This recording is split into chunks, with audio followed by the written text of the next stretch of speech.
Welcome to the Social Slice podcast. My name is Alicia Henley. And my name is Noble Crawford. Social Slice gives you a slice of marketing, branding, and social strategy. From some of the top influencers in the business, we dive into the best practices, tools, and tips to help you connect, engage, and grow your brand. Grab your slice. Hello, everyone. Welcome back to the Social Slice. I hope everyone had an awesome Thanksgiving and celebrated for the holidays. Today, we have a special guest with us that is not stateside. I want to introduce him. He is director and co-founder of Customized Smart Home Technology and Live Install, and he specializes in smart home design and installations. Today, we have with us Chris Gamble. Chris, how are you doing? Hey, Alicia. Thank you for the nice introduction. I'm very well. How are you guys? We're doing great. We're so happy to have you. I haven't had a holiday. I feel like I'm a bit behind. We don't have Thanksgiving here in the UK, so I've just been working. You guys have rested. When I thought about that, I was like, I don't know if he had Thanksgiving, but yeah, we've got a little bit of rest. But boy, has it been a bum rush getting back into the flow of things over the last 2 days. Sure, yeah, it's a busy time of year. Yeah. Well, Chris, again, we're very happy to have you on with us. Tell us and our listeners a little bit more about yourselves and your companies. Okay, yeah. Chris Gamble, been in the smart home industry now for close to a decade. My previous background was in the military. I was a telecom specialist in the Royal Air Force. Did that for 8 years. Worked for a few private companies when I left the military, but had a real desire to be my own boss and set up my own business in 2008, and did a mixture of both residential and commercial telecoms, but saw the emergence of smart home, saw the opportunity to become a pioneer in my location where we were based in Scotland at the time, and tried to put our flag in the sand and be the local smart home expert. I saw the industry changing so much and the acceleration of smart home adoption that we took a big step in 2013 to relocate the business closer to London. So we moved family, home, pets, kids, the whole thing, the business 600 miles south to be closer to London, and felt like we reset the business. We pressed the reset button, it felt like, but we had all that experience in the early years, and we hit the ground running, and we've quickly established ourselves in the East End, closer to London, with a very expanding client base now, just doing residential technology. That's cool, man. Pick up and move it, get it done, right? Yeah. Background, I have no problem moving. Chris, how big is the company? How many employees do you have? We're a very small business. Our approach is different in that we do rely a lot on a subcontractor network. We do call on other specialists in other fields, but we have a core team, which is most importantly our office team, administration, sales, finance, business management. I place huge importance on that team being strong all the time. The technical staff is fronted by myself. We have 2 regulars who work with us full time, but at any one time we can bring in a huge amount of workforce for large projects, but it allows us to concertina to, if there's a slower period or a quieter period or I don't need so many people, I don't have that ongoing commitment to salaries. I'm able to expand and retract the business as and when it's needed. Now, I would say we very rarely retract the size because we're doing very well at the moment in terms of gaining new work. But we're always flexible, and it means we're a bit lean, we're agile, but always ready for a big project around the corner.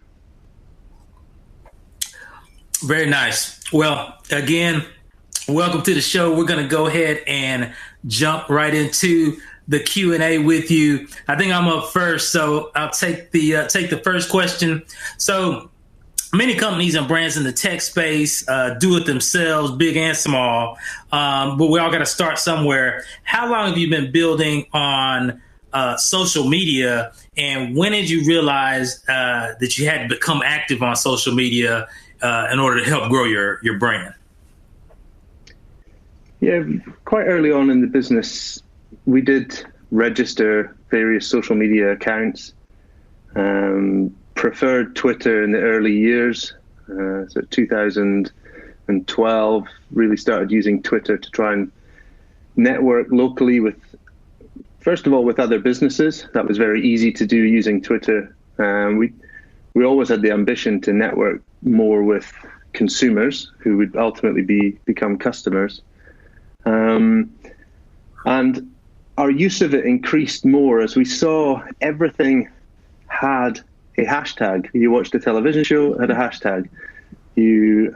Brands were using hashtags in advertising for maybe a campaign, maybe a summer campaign, they had a hashtag for their drink. Or for a fashion brand would have a hashtag for a clothing line they had. At the time, I'd had an operation. I was off work for a few weeks, so it gave me time to really think about that. And I came up with hashtag live install. So when I was back on my feet, our first few installations, when I was mobile again, I started tagging my posts with an image, 140 characters, and hashtag live install within that.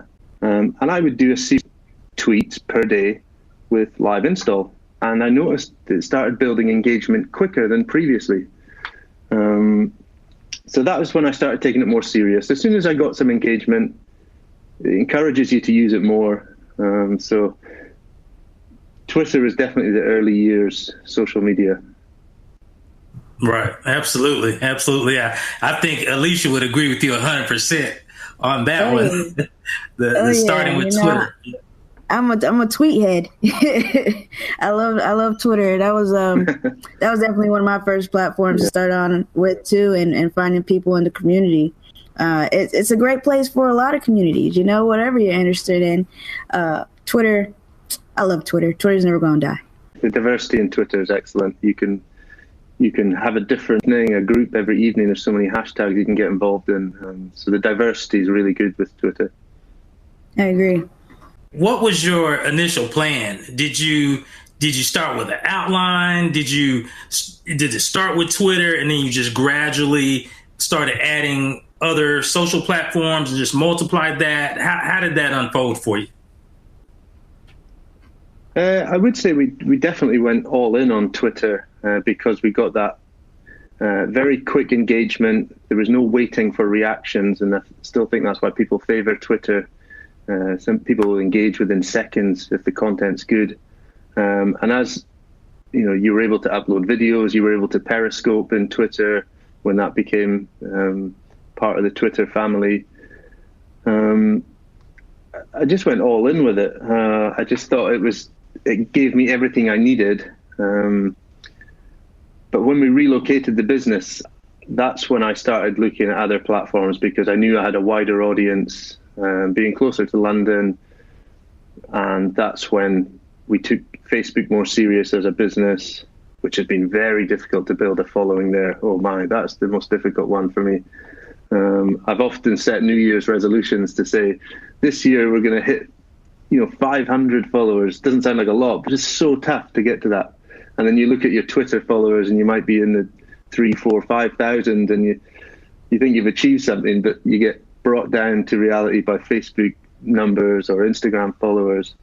But yeah, Instagram is definitely now our front runner, but we still pay attention a lot to the other platforms.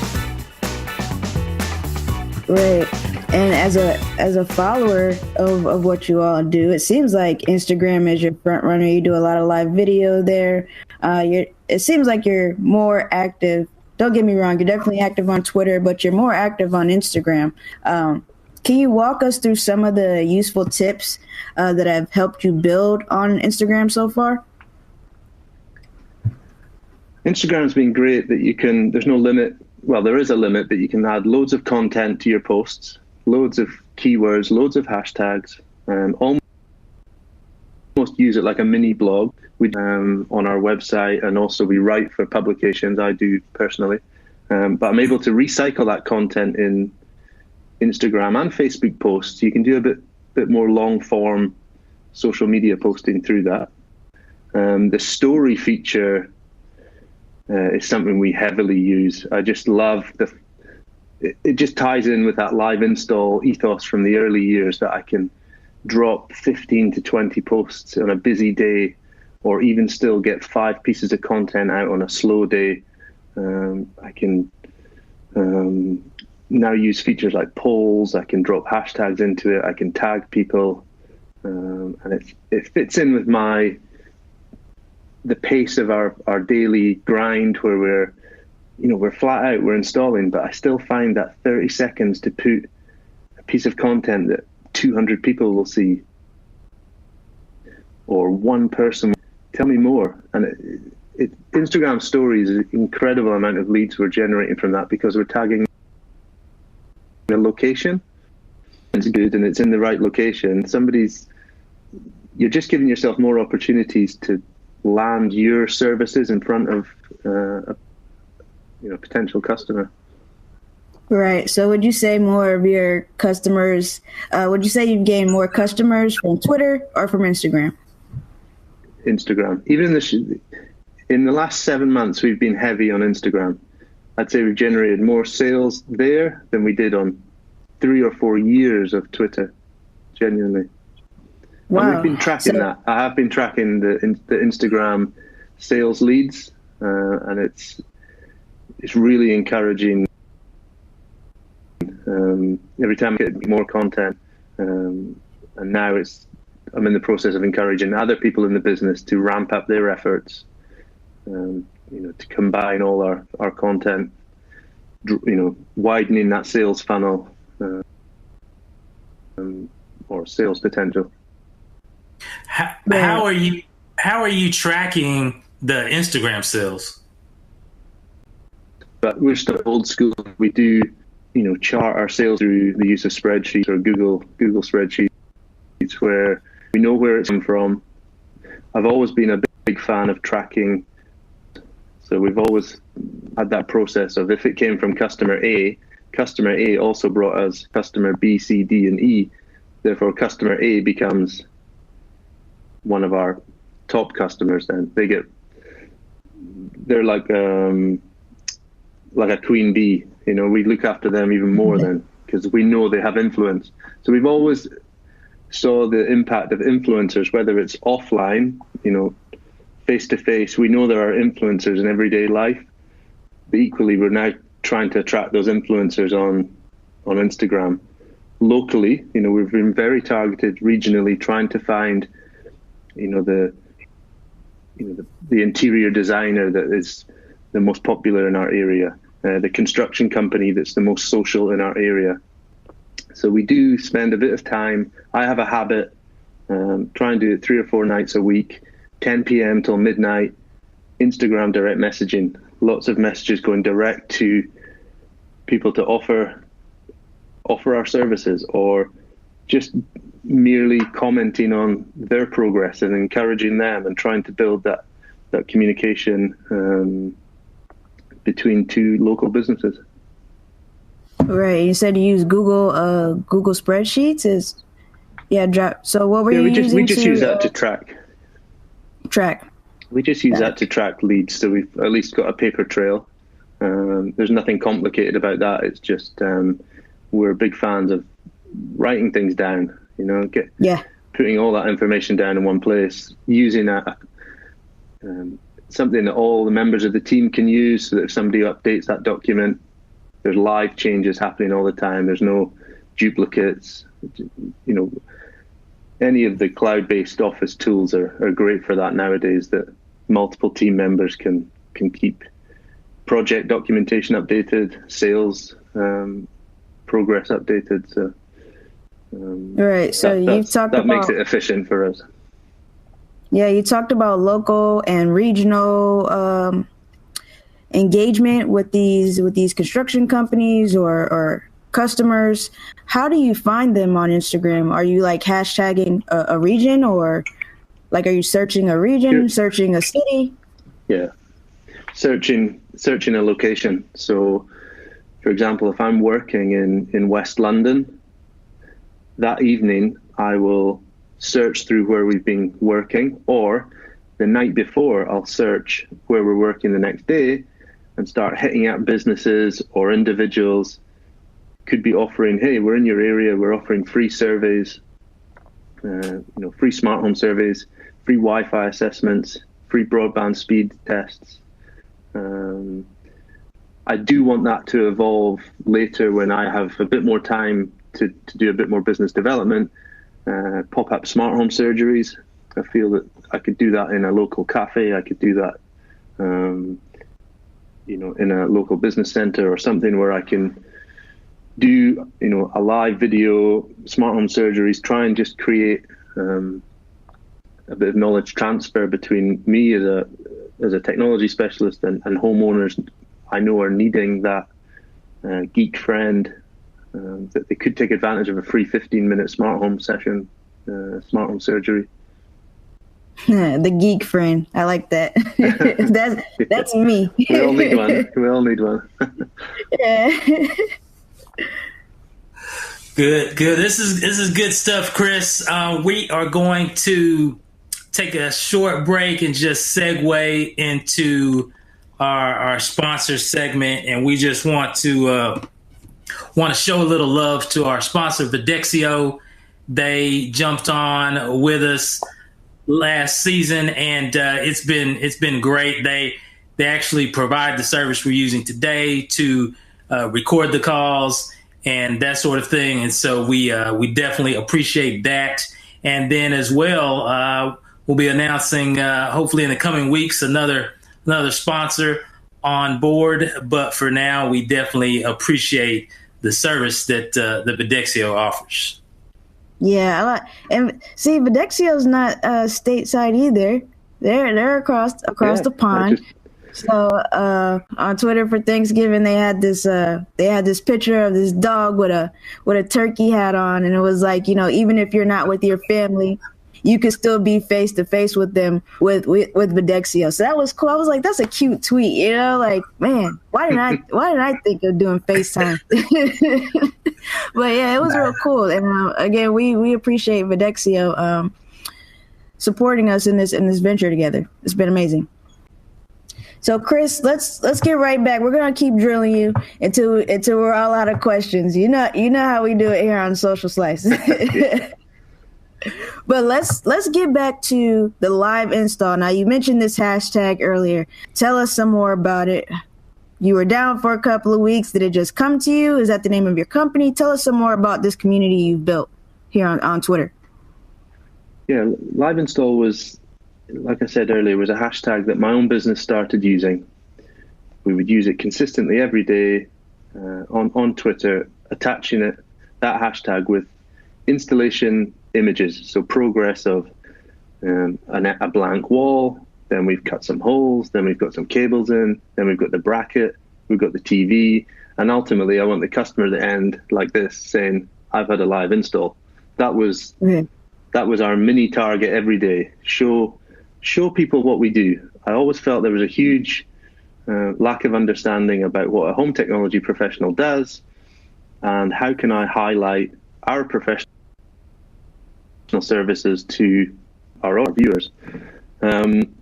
Within days, I had direct messages and responses from, hey, what's this hashtag you're using? Can we use this?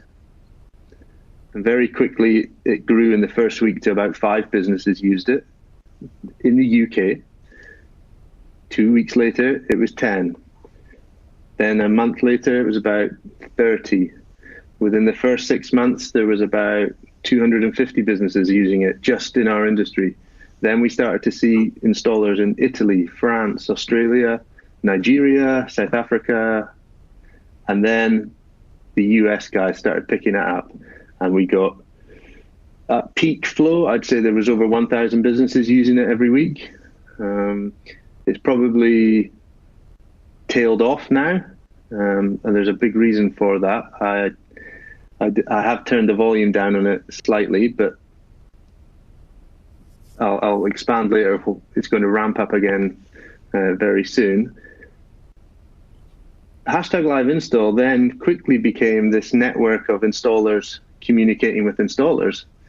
So, and I noticed they were helping each other on Twitter, but I also felt that why don't we take that to a private place so that you're not, using your Twitter feed to help others. You want that to be for your customers, not for other people in the industry.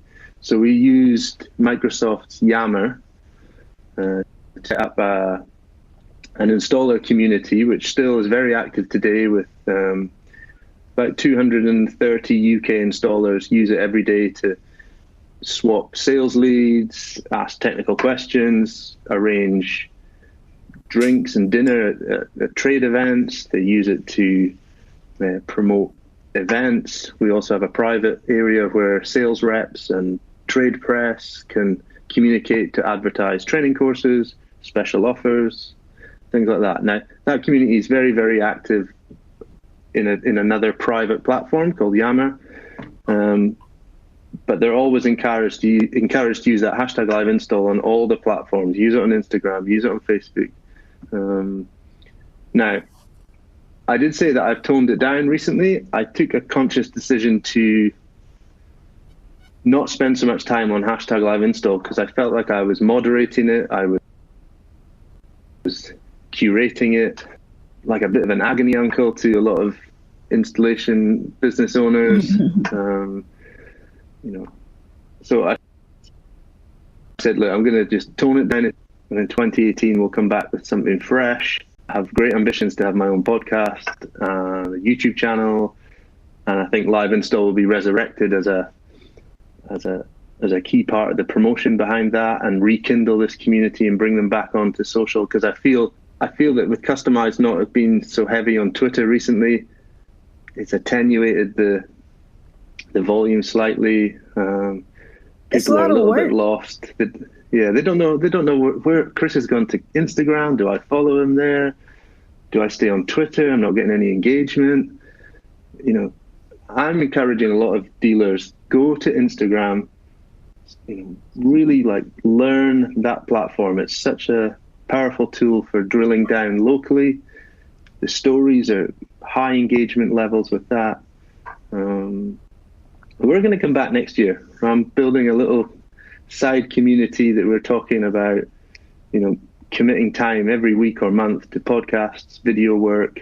We'll be looking for support from manufacturers who were great throughout the heyday of Live Install, at 2016 period where we were, the impressions were 1.2 million impressions per week on that hashtag.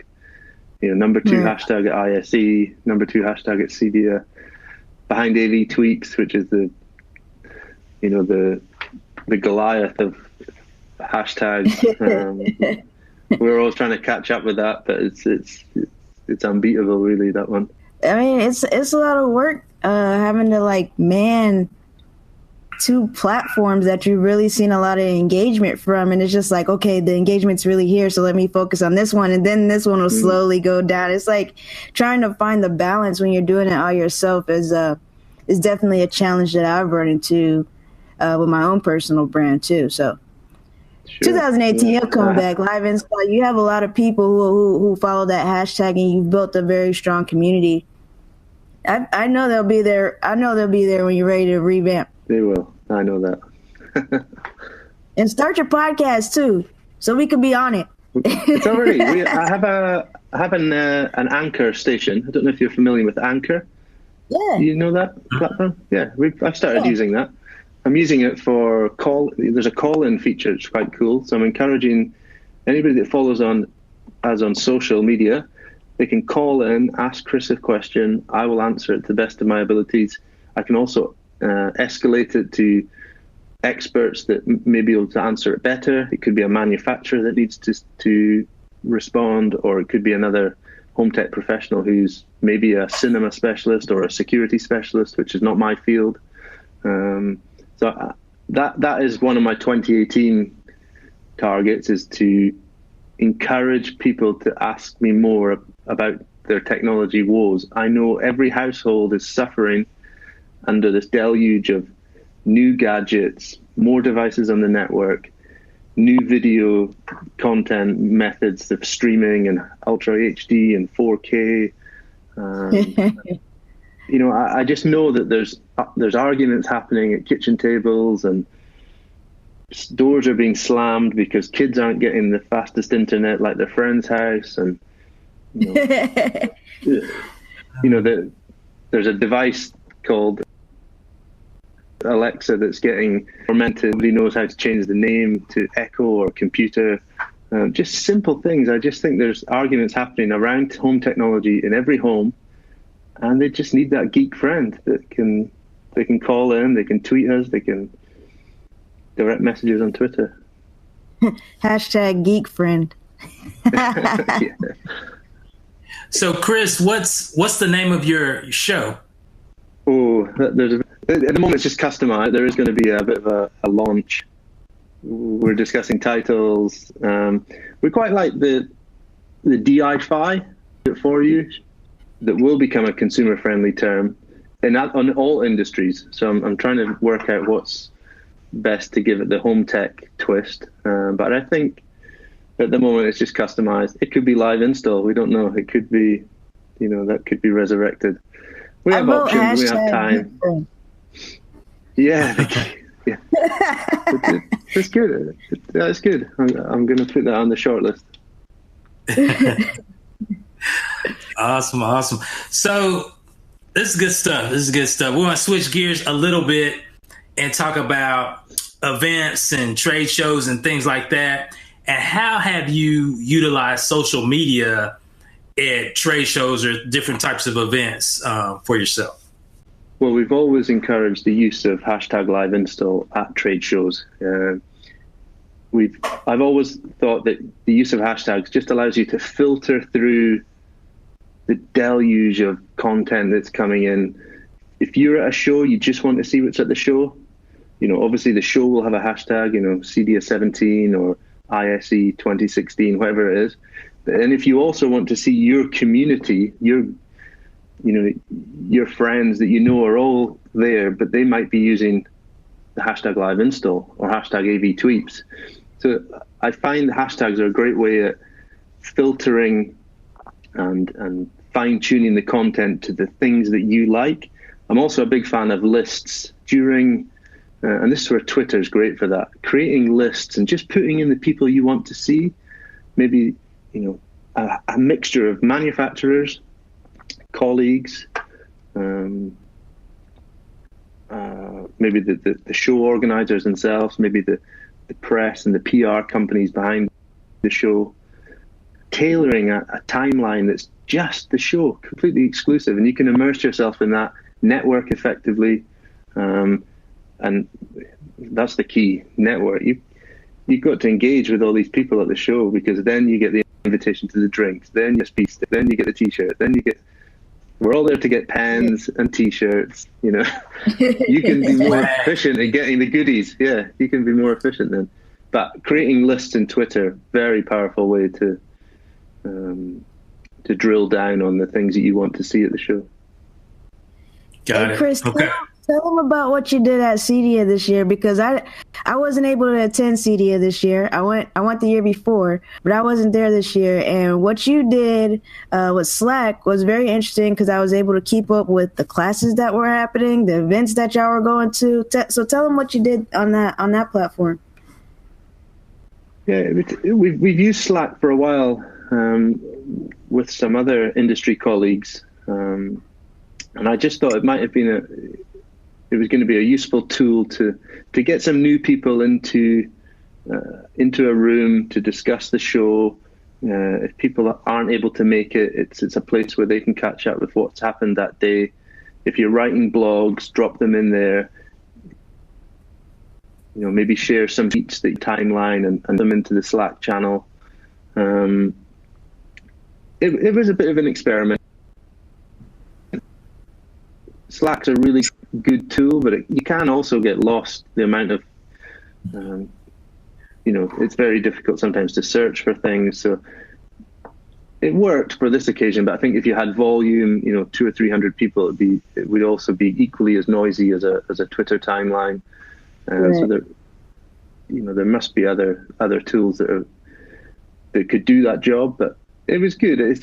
I would have liked to have continued. But again, somebody has to drive it, and yeah, sometimes I can't drive every conversation. But since that, some people have created an offshoot from that, and we have a very active WhatsApp group with some really prominent figures in the home tech, smart home install, people I didn't know before, but built up a relationship exclusively at the CEDIA show, and I've continued a daily conversation, almost like a mentoring group between all of us.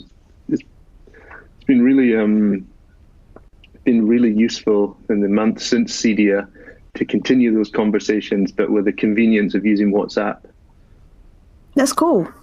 You got all these communities in different places, but it was all a spinoff of the Slack group from the CEDIA event, right? Yeah. That's cool.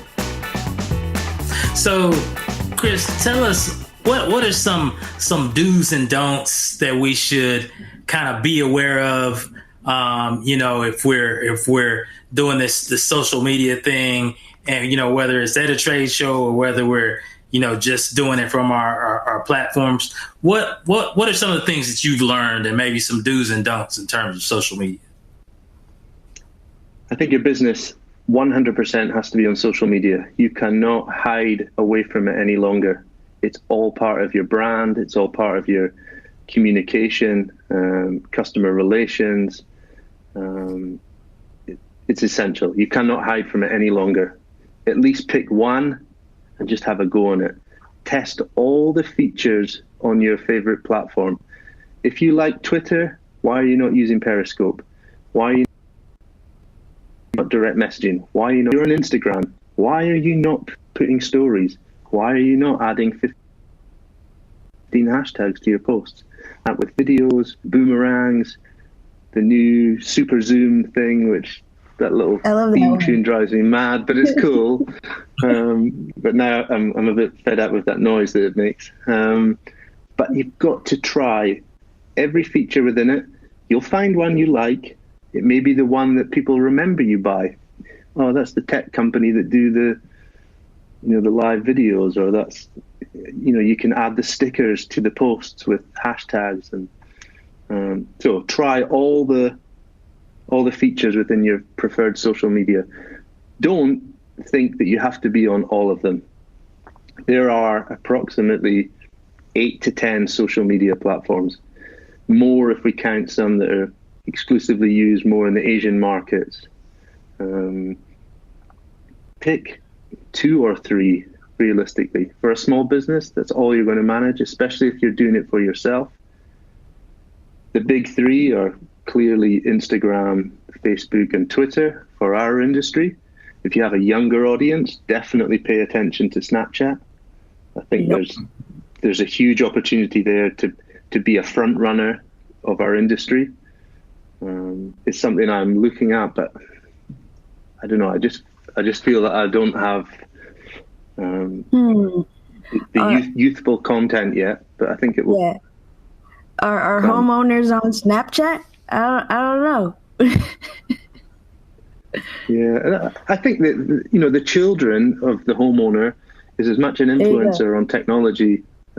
So if you can engage with the 16 to 25-year-old who is, Mom, you should get this. Dad, you should have this. Yeah, that's a good point. Or I just, there's regional things you can do. You can create filters for Snapchat that are just available in your region, in your town, but it might be a cool filter that the kids quite like. You don't know. You have to try these things. Another big don't is don't just watch and listen and not say anything. Do that in the early stages. Do not just rush in and try and be everybody's friend. Identify the people you want to talk to, pluck up the courage, and then just start engaging. Contribute to conversations. If you're an expert in home technology, there are ways to find people who are having technology problems, give them some advice, you know? You may not get paid for it, but don't just watch it all happening, participate. That's some great takeaways. I was going to ask what would be some takeaways to leave our audience, but those were 3 great points that I feel if a company, big or small, or a brand is doing it themselves, those were some great do's and don'ts to leave everybody with today. So thanks, Chris. We appreciate you joining us. Thank you. You know what time it is now. It's time for the lightning round. Yes. So I'm going to keep the time, and Noble will ask the questions. You have 60 seconds to answer as many questions as you can. We're going to spit off random questions to you, and we're going to have some fun. So let me get my time clock ready. Noble, let me know when you are ready to go. All right, I'm good. You ready, Chris? Let's go.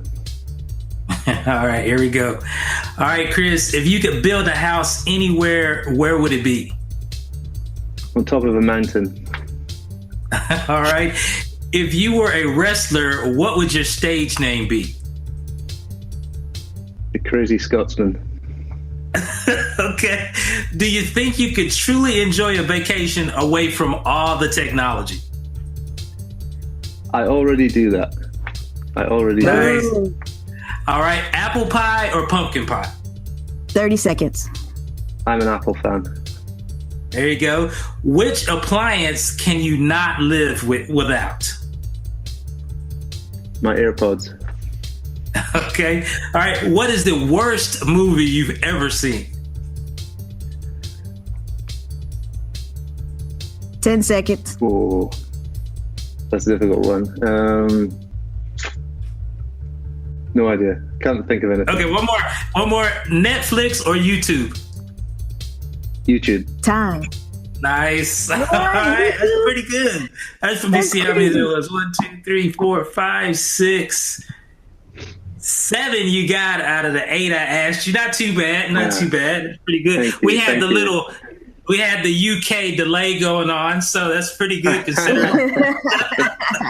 Yeah. Awesome.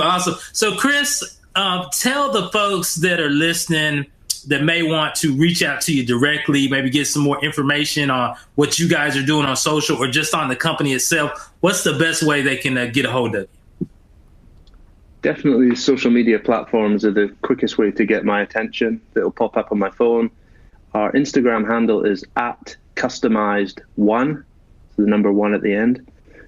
Twitter, you can message us, mention us in your tweets @customized.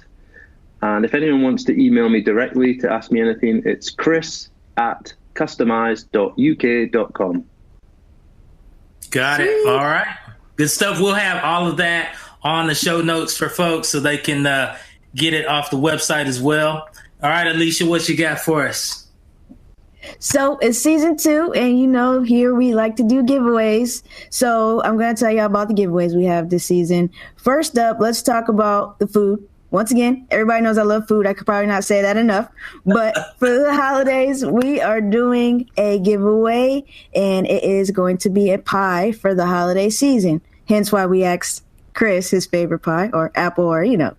But anyways, we're going to give away a pie, and what you have to do is go on Twitter, tell us your favorite pie, and hashtag it with pie slice. So to be entered, you have to hashtag it with pie slice because we have to be able to see who participated specifically and followed the instructions. So if you want a pie for the holidays, hashtag pie slice and tell us why or what your favorite pie is. Be sure to do that if you want to enter. And then also we have teamed up with Peerless AV for another awesome giveaway. We're going to give away the Peer Air Pro. Now, this is a wireless system that you can use for digital signage in your home, in a co-working space, anywhere that you want to stream HD content. This will be a nice system to use. And again, the holidays are coming up. So if anybody wants to win this and ship it to me for a Christmas present, that is allowed too. but what you have to do to enter into this one is you have to follow us on Twitter. So be sure to follow us at The Social Slice Show on Twitter. So both of these are Twitter giveaways. So be sure to engage and interact with us. You can always reach us there on Twitter. Again, we're on Twitter at Social Slice Show. Yeah, and Peerless and Pie just goes together for some reason. Peerless and Pie. It just rolls off the tongue or something. Perfect. Now, Peerless let me and ask you a Pie. question. Let me ask you a question, Alicia. If somebody, let's say somebody in the UK wins the pie, are we shipping worldwide? I mean, what's going on? Let's do it, man. Let's do it. The UK is showing us love. We always showing love back. We support people who support us. It's no problem, but we'll get it done, man. Everybody loves pie, right? I think that's a global thing. People in the US just don't like pie. Chris likes pie. Everybody likes pie. I'll deliver it. I'll deliver it to them.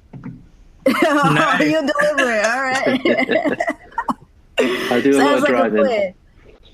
Nice. Sounds like a plan. Well, again, Chris, thank you so much for joining us. We really appreciate it. This was a great conversation tonight on how to do it yourself, social media, do's and don'ts. I loved it. So thank you for joining us. We really appreciate it. Thank Yes, you. sir. Thank you. I had a great time. All right, everyone, this has been another episode of Social Slice Podcast. Until next time, we'll see you then. Thanks for listening to the show. We hope you enjoyed today's episode. Jump on over to iTunes to leave a rating and review. This will help us improve our ranking and grow our brand. We appreciate your feedback. Also, be sure to check out the show notes on socialslice.io, where you can link to all the resources mentioned in today's episode. Want to join us on the show? Or you have an idea about a future topic? Follow us on Twitter at Social Slice Show or Facebook at Social Slice. Tune in next week as we bring you more tools, tips, and strategies to help you connect, engage, and grow your brand.